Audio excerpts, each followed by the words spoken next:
مزید کہا گیا کہ یو اے ای سن 2015 سے عرب اتحاد کے تحت یمن میں قانونی حکومت کی حمایت کرتا رہے گا۔ تو یہ جو ہے اب یہ نقطہ جو ہے اس کی بھی میں آپ کے ساتھ آگے جا کر وضاحت کروں گا کہ یو اے ای چاہتا کیا ہے۔ بیان میں مزید کہا گیا کہ سن 2019 میں طے شدہ اہداف مکمل ہونے کے بعد اپنی فوجی موجودگی ختم کرنے کے بعد سے صرف محدود اور خصوصی ٹیمیں انسداد دہشت گردی کے لیے موجود تھیں جو اب واپس بلائی جا رہی ہیں۔ متحدہ عرب امارات کی وزارت دفاع نے مزید کہا کہ یو اے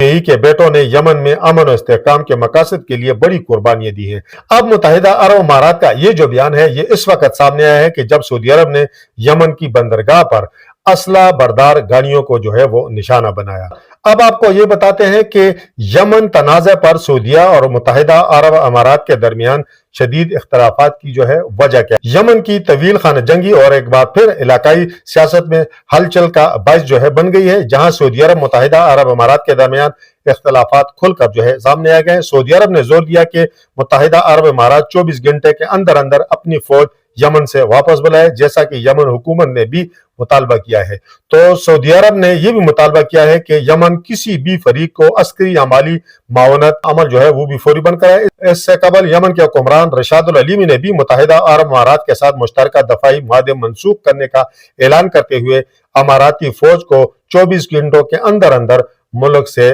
باہر جانے کا کہا ہے۔ یمن کے حکمران نے یہ اعلان بھی کیا ہے کہ ملک کی تمام بندرگاہوں، زمینی و بحری گزرگاہوں پر 72 گھنٹوں کے لیے مکمل فضائی، زمینی، بحری ناکہ بندی نافذ کی جا رہی ہے۔ ان بیانات پر جو ہے متحدہ عرب امارات نے کہا کہ سعودی عرب کے بیان سے سخت مایوسی ہوئی ہے اور یمن کے لگائے گئے الزامات کو مسترد کرتے ہیں۔ یو اے ای نے وضاحت کی کہ مقلا بندرگاہ پر لنگر انداز ہونے والے جہازوں پر اسلحہ نہیں تھا، اس پر موجود سامان بھی صرف یمن میں تعینات اماراتی فورسز کے لیے تھا۔ اگرچہ ماضی میں سعودیہ اور امارات یمن میں حوثی باغیوں کے خلاف ایک ہی اتحاد کا حصہ رہے، مگر کچھ مہینوں سے ان کے مفادات حکمت عملی واضح طور پر مختلف دکھائی دے رہی ہے۔ سعودی عرب کی خواہش یمن میں ایک متحد اور مرکزی حکومت کے قیام کی ہے اور حالیہ عرصے میں وہ حوثی تحریک کے ساتھ جنگ بندی اور سیاسی حل پر زور دے رہا ہے۔ علاوہ ازیں سعودی عرب کا مقصد یمن سے منسلک اپنی سرحدی سلامتی کو یقینی بنانا اور یمن جنگ سے باعزت انداز میں نکلنا بھی ہے۔ اس کے برعکس متحدہ عرب امارات جنوبی یمن میں زیادہ سرگرم نظر آتا ہے۔ یو اے ای کی حمایت یافتہ سدرن ٹرانزیشنل کونسل STC جنوبی یمن کی علیحدگی یا کم از کم وسیع خود مختاری کی خواہاں ہے۔ اس نقطے پر سعودی عرب یو اے ای کے درمیان شدید اختلافات ہیں کیونکہ سعودی حکمران کسی بھی صورت میں یمن کی تقسیم کے حق میں نہیں ہے۔ ادھر یمن میں قائم بین الاقوامی طور پر تسلیم شدہ حکومت نے بھی ملک میں سیاسی اور سفارتی حمایت، سرحدی علاقوں میں فوجی سرگرمیوں میں کمی اور امن کے استحکام پر زور دیا ہے۔ متحدہ عرب امارات جنوبی یمن میں مقامی ملیشیاؤں سدرن ٹرانزیشنل کونسل کی عسکری سیاسی مدد کرتا چلا رہا ہے، جس کا مقصد عدن اور دیگر ساحلی علاقوں میں اثر و رسوخ مضبوط کرنا ہے۔ یو اے ای کا بنیادی مقصد بحیرہ عرب اور باب المندب کی اسٹریٹجک اہمیت کے پیش نظر سیکورٹی مفادات کا تحفظ ہے۔ دوسری جانب یمن کی حکومت شدید دباؤ کا شکار ہے۔ ایک طرف سے سعودی عرب کی حمایت حاصل ہے تو دوسری جانب یو اے ای کی پشپناہی سے مضبوط ہونے والی جنوبی قوتیں اس کے اختیار کو چیلنج کر رہی ہیں۔ یمن کی صورت سن 2011 اس وقت کشیدہ ہوئی جب عرب ریاستوں میں آمریت کے خلاف مہمات نے زور پکڑا اور اس تحریک کو عرب بہار کا نام دیا گیا تھا۔ سیاسی بحران اور خانہ جنگی کے باعث سن 2014 میں حوثی باغیوں نے یمن کے دارالخلافہ صنعا پر بھی قبضہ کر لیا تھا اور پورے ملک میں اپنی حکومت کے قیام کا اعلان کیا تھا۔ حوثی باغی جو ہیں وہ اہل تشیع ہیں۔ اس اعلان پر سعودی عرب اور یو اے ای میں تشویش پائی گئی اور سن 2015 میں دونوں ممالک کی قیادت میں بننے والی فوجی اتحاد نے مداخلت کی، جس کے بعد یمن کے حوثی باغیوں اور عرب اتحادی افواج کے درمیان جھڑپوں کا سلسلہ جاری رہا، یہاں تک کہ بین الاقوامی طور پر مرکزی حکومت تشکیل دی گئی۔ اس حکومت کے قیام کے بعد بھی جھڑپوں کا سلسلہ نہ تھم سکا۔ سن 2019 کے بعد یو اے ای کی توجہ جنوبی یمن پر مرکوز ہو گئی، جہاں اس نے سدرن ٹرانزیشنل کونسل کی حمایت جاری رکھی۔ البتہ سعودی عرب کا جھکاؤ یمن میں سیاسی عمل کے ذریعے امن کا قیام رہا، جس کے لیے وہ حوثیوں سے مذاکرات کے لیے بھی راضی ہو گیا تھا، جس سے ظاہر ہوتا ہے کہ سعودی عرب اور متحدہ عرب امارات بظاہر اتحادی ہوتے ہوئے بھی یمن کے مستقبل کے حوالے سے ان کے اہداف جو ہے وہ مختلف ہو چکے ہیں۔ مشرق وسطیٰ کے امور کے ماہرین کا کہنا ہے اگر یہ اختلافات برقرار رہے تو یمن کا بحران مزید پیچیدہ ہو سکتا ہے، جس سے خطے میں نئی سفارتی عسکری صف بندیاں جو ہے وہ جنم لے سکتی ہیں۔ اب جو یو اے ای ہے اس نے تو یمن میں اپنا انسدادی دہشت گردی یونٹس کا مشن میں نے آپ کو پہلے بتا دیا کہ رضاکارانہ طور پر جو ہے وہ ختم کرنے کا بھی اعلان کر دیا ہے، لیکن آپ کو یہ بتاتے ہیں کہ یو اے ای اتنا سرگرم کیوں ہے، اتنا اچھل کیوں رہا ہے، تو اس کے پیچھے بھی ایک کہانی ہے۔ یو اے ای وہ ملک ہے جس نے سن 2020 میں جو ہے ابراہیم ایکارڈ کے تحت جو ہے اسرائیل کو تسلیم کیا، اور تسلیم اس طرح کیا کہ اسرائیل کی مداخلت جو ہے یو اے ای میں خاصی بڑھ گئی۔ اب جو یو اے ای ہے وہ چاہتا ہے کہ مشرق وسطیٰ میں یا خلیجی ممالک میں وہ اپنا اثر رسوخ بڑھائے۔ کوشش کی یہ ہے کہ سعودی عرب کے ساتھ بھی اپنی سینگ اڑائے، لیکن کچھ عرصہ قبل ہی پاکستان سعودی عرب کے درمیان دفاعی معاہدہ ہو چکا ہے، اور اس دفاعی معاہدے کی ایک شق جو ہے، ایک جو مضبوط شق ہے وہ یہ ہے کہ سعودی عرب پر حملہ جو ہے وہ پاکستان پر حملہ تصور ہوگا، پاکستان پر حملہ سعودی عرب پر حملہ تصور ہوگا۔ تو کیا یو اے ای سعودی عرب کے ساتھ جنگ کر سکتا ہے، اور پاکستان جو ہے اس میں کیا کردار ادا کرے گا؟ فی الحال اگر ہم دیکھ لیں تو چونکہ جو یو اے ای کے صدر ہیں وہ اس وقت بھی پاکستان میں ہیں، رحیم یار خان میں ہیں اپنے نجی دورے پر، اور ان کی منگل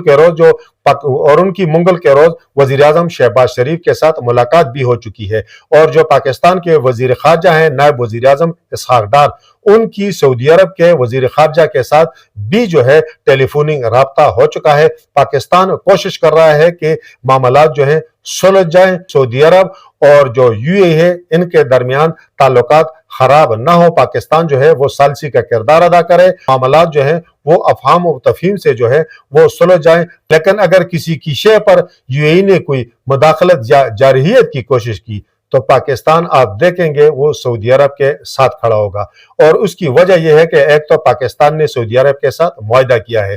دوسرا اگر ہم تھوڑا پیچھے جائیں، مئی میں انڈیا پاکستان کے درمیان جو جنگ ہوئی تو بہت سارے باخبر لوگوں کا یہ کہنا ہے کہ اس جنگ میں آپ کو پہلے بتا چکا ہوں کہ سن 2020 میں یو اے ای اسرائیل کو تسلیم کر چکا ہے۔ You a E, Israel, India اور یو اے ای کے تعلقات جو ہیں وہ بھی کسی سے ڈھکے چھپے نہیں ہیں، گو کہ لاکھوں پاکستانی اس وقت یو اے ای میں ہیں، سلسلہ روزگار یو اے ای میں ہیں۔ بہت سارے واقفان حال کا کہنا ہے، اور جو سینئر صحافی ہیں حسن خان جو افغان امور کے تجزیہ کار ہیں، تو انہوں نے اس حوالے سے ویلاگ بھی کیا کہ جو یو اے ای کے صدر پاکستان کے دورے پر آئے اور نور خان ایئر بیس پر جو ہے ان کی ملاقاتیں ہوئی، وہ اسلام آباد نہیں گئے، وہ ادھر ادھر نہیں گئے، تو وہ صرف اس طرح کی عام روٹین کی ملاقاتیں نہیں تھی کہ 2 گھنٹوں میں انہوں نے کوئی بہت زیادہ کوئی باتیں کرنی تھی، لیکن کہا جا رہا ہے انہوں نے کہا تھا کہ انہوں نے پاکستان کی اہم شخصیت کو 2 دفعہ یو اے ای کے دورے کی دعوت دی تھی، لیکن وہ نہیں گئے، اور پاکستان کا ایک وفد جو ہے وہ یو اے ای گیا تھا، اور یو اے ای کو یہ بتا دیا تھا کہ بلوچستان میں اس وقت جو انسرجنسی ہو رہی ہے تو ان کو جو ساری مالی سپورٹ جو ہے یو اے ای کے راستے جو ہے وہ مل رہی ہے، ممکن ہے اس کے پیچھے انڈیا ہو، اور اس میں کوئی شک بھی نہیں ہونا چاہیے۔ اب چونکہ یہ ایک طرح سے ٹرائکا بن گیا ہے، اسرائیل، یو اے ای اور انڈیا، چونکہ یو اے ای اور پاکستان کے قریبی برادرانہ تعلقات ہیں، اور انڈیا کو تو اور کوئی راستہ نہیں مل رہا، اسرائیل کو بھی کوئی راستہ نہیں مل رہا، تو وہ یو اے ای کا جو آسان راستہ ہے اسے استعمال کر کے جو پاکستان کے دشمن ہیں، جو پاکستان کو عدم استحکام سے دوچار کرنا چاہتے ہیں، تو ان قوتوں کی کسی نہ کسی حوالے سے جو ہے وہ معاونت جو ہے وہ کرتا ہے، اور پاکستان نے یہ چیزیں جو ہیں یو اے ای کے سامنے جو ہے وہ کلیئر کٹ جو ہے وہ رکھی ہے، اور انہیں کہا ہے کہ جی ان چیزوں سے آپ میں مئی کی جنگ کی بات جو ہے وہ مجھ سے رہ گئی۔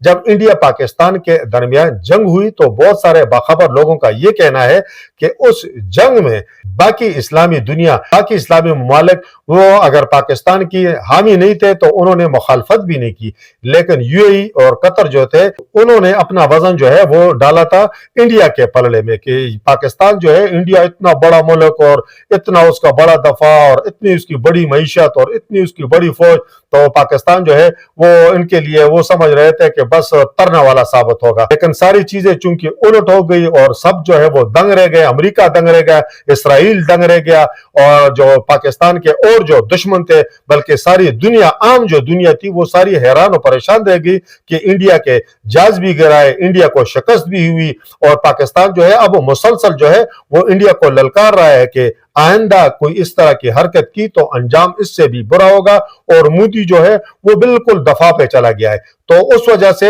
یہ جو ممالک ہیں ان کے کان جو ہے وہ کھڑے ہو گئے، وہ یہ حیران ہو گئے کہ یہ ہم سے جو ہے وہ کیا ہو گیا۔ یہ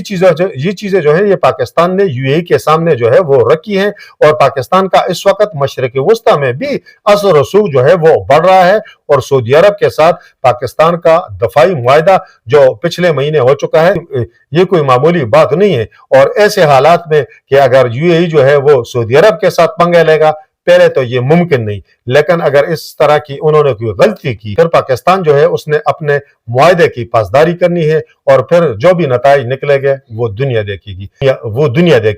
لیکن ایک چیز تو ہے کہ امریکہ بادر بھی نہیں چاہے گا کہ مشرق وسطی میں جو ہے وہ نیا تنازع جو ہے وہ کھڑا ہو جائے۔ میرا خیال ہے کہ ایسے حالات سے پہلے ہی معاملات جو ہیں وہ سلجھ جائیں گے، اور یو اے ای جو ہے وہ اس طرح کی کوئی غلطی نہیں کرے گا